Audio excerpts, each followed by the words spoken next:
भोग ऐश्वर प्रसक्तानां तया अपहृत चेतसाम व्यवसायात्मिका बुद्धि समाधो न विधीयते। अर्थात जो लोग इंद्रिय भोग तथा भौतिक ऐश्वर्य के प्रति बहुत ज्यादा आसक्त रहते हैं और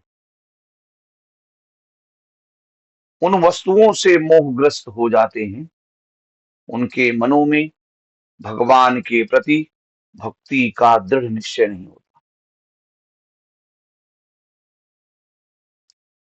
इस श्लोक में भगवान अर्जुन को बतला रहे हैं कि जो लोग भोग तथा ऐश्वर्य के प्रति आसक्त होते हैं, उनका चित्त वेदों की अलंकारिक भाषा से मोहित हो जाने के कारण वे दृढ़ निश्चय के साथ भगवान की भक्ति मार्ग में नहीं चल पाते।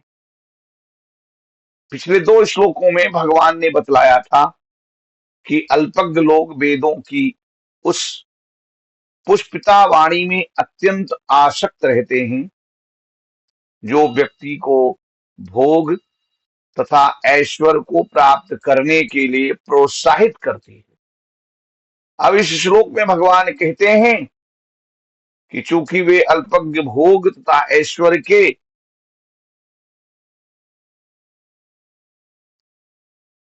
प्रति अत्यंत आसक्त हैं, इसलिए वेदों की उस वाणी के द्वारा उनका ज्ञान नष्ट हो जाता है। अतः वे कर्म बंधन से मुक्त होने के विचार भी नहीं कर सकते हैं।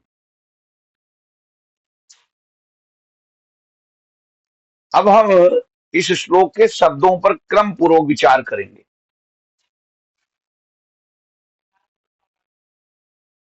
जो लोग भोग तथा ऐश्वर्य के प्रति अत्यधिक बहुत ज्यादा आसक्त हैं, इस श्लोक के प्रारंभिक शब्द हैं, समझे, भोग ऐश्वर्य प्रसक्तानाम, अर्थात जो लोग भोग तथा ऐश्वर्य के प्रति अत्यधिक आसक्त हैं।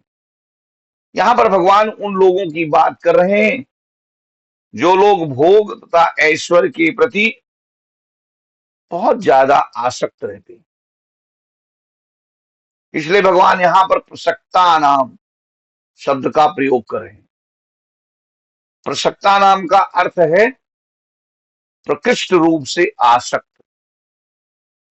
इस भौतिक संसार में सभी जीव भोग तथा ऐश्वर्य के प्रति आसक्त हैं, परंतु जो लोग भोग तथा ऐश्वर्य के प्रति प्रकृष्ट रूप से आसक्त हैं, वे भोग तथा ऐश्वर्य को ही अपने जीवन का लक्ष्य मानते हैं।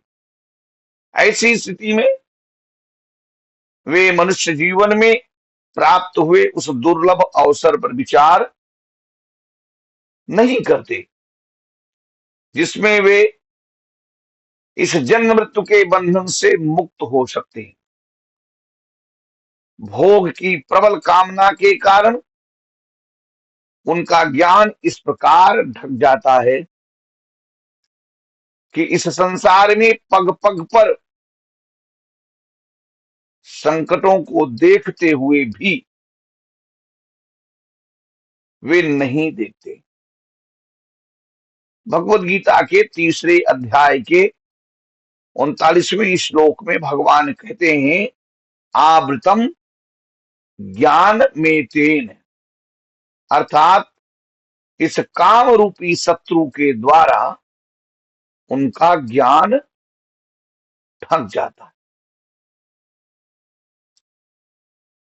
इसी प्रकार भगवत गीता के 7वें अध्याय के 20वें श्लोक में भगवान कहते हैं कि कामनाओं के द्वारा व्यक्ति का ज्ञान अपहृत हो जाता है, यानी उसका हरण हो जाता है।